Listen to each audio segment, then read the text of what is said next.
માલધારીની દીકરી જબરદસ્ત એજ્યુકેટેડ, ફોરેસ્ટમાં નોકરી લાગી અને હગાઈ થઈ ગઈ, ઘોડી હગાઈ થઈ ગઈ.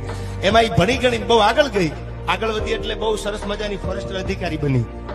એટલે દીકરાવાળા જે હતા એનો દીકરો તો માલઢોર ચાલતો, એટલે જે દીકરો હતો એ પક્ષવાળા હતા એને ઉપાધિ થવા માંડી કે સાલું દીકરી બહુ ભણીને આગળ વહી ગઈ છે, આપણો દીકરો અભણ છે અને હવે આપણો દીકરો આના જેટલો એજ્યુકેટેડ છે ને આપણને હરમ થાય છે કે હવે ઈ ના પાડે એ પેલા આપણે હગાઈ તોડી નાખો ને. 5 જણાને નાતીલાને 5 જણાને વડીલોને કીધું કે તમે જાઓ અને ઈ ના પાડે એ પેલા તમે કહી દો કે અમારો દીકરો અભણ છે, ભણેલો છે નહીં, ભેહું ગાયું ચારે છે, તમારી દીકરી તો મોટી ઓફિસર થઈ ગઈ, મોટી અધિકારી બની ગઈ, તો તમે તમારે હગાઈની ના પાડવી હોય તો હરમ રાખ્યા વગર હગાઈની ના પાડી દો, અમે તમારી હારે છીએ, અમારી સહમતી છે હગાઈ તોડવામાં. એ 22 વર્ષની દીકરી માલધારીની કાન દઈને ઉભી હતી.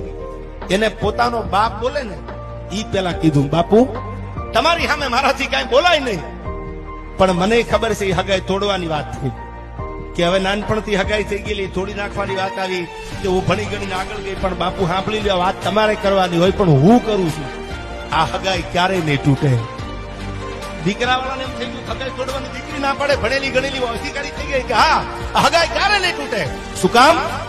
કે જે દી હગાઈ કરી ને તે દી ઓફિસર નહોતી, તે દી અધિકારી નહોતી બની.